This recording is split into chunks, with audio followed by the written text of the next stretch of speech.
আসসালামু আলাইকুম এভরিওয়ান, ভাই বোনরা, যেখানে পাঁচমিশালি সবজি দেখা যাচ্ছে। তো আমি এই যে পাঁচমিশালি সবজি আজকে রান্না করব, তো ভিডিওটা আপনাদের সঙ্গে শেয়ার করছি, আপনারা ভিডিওটি দেখতে থাকুন। এই যে ভাই বোনরা, আমি একটি কড়াই বসিয়ে দিয়েছি, এর মধ্যে কিছুটা পেঁয়াজ কুচি, রসুন কুচি, তারপর কাঁচামরিচ ফালি দিয়েছি।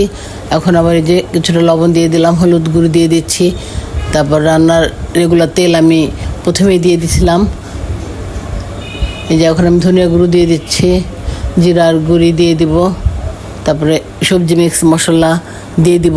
তো এই সবজি মিক্স মশলাটি ভাই বোনরা আমার নিজের হাতের করা। আপনারা যদি এটা দেখতে চান আমাকে কমেন্ট করে জানাবেন, আমি ভিডিও করে দেখাবো। তারপরে এই যে আমি এগুলি সব সবজিগুলি একদম 2-3 মিনিট সময় ধরে নরম করে করে একদম মেখে নিব, 2-3 মিনিট ধরে মেখে নিব। এই তো আমার মাখানো হয়ে গেছে। এখন ভাই বোনরা আমি যে কিছু সবজি কড়াইয়ের মধ্যে ঢেলে দিলাম, এখন এই সবজিগুলো আবার ভালো করে কতক্ষণ মেখে নিব। মেখে নিতে নিতে যখন এগুলো একটু নরম হয়ে গেল, এখন এই বাকি সবজিগুলো ঢেলে দিব।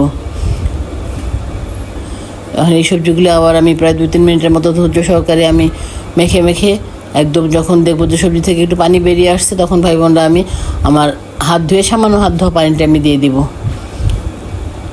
এভাবে হাত মাখা সবজিটা ভাই বোনরা খেতে অনেক মজা লাগে, তবে পানি বেশি দেওয়া যাবে না।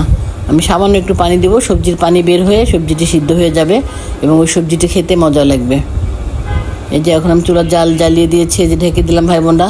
এই যে আমি আবার এই যে চলে আসছি, তরকারিটা আমার প্রায় আধা সিদ্ধ হয়ে গেছে। এখন এর মধ্যে আমি 2টা টমেটো এবং কিছু ধনিয়া পাতা কুচি দিয়ে দিলাম। এখন আবার কিছুক্ষণ আমি কষিয়ে নেব।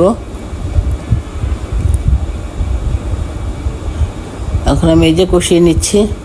এর মধ্যে ভাই বোনরা বটবটি, মিষ্টি কুমড়া, তারপরে টমেটো, পেঁপে, বেগুন, শসা, এই সবজিগুলি আছে।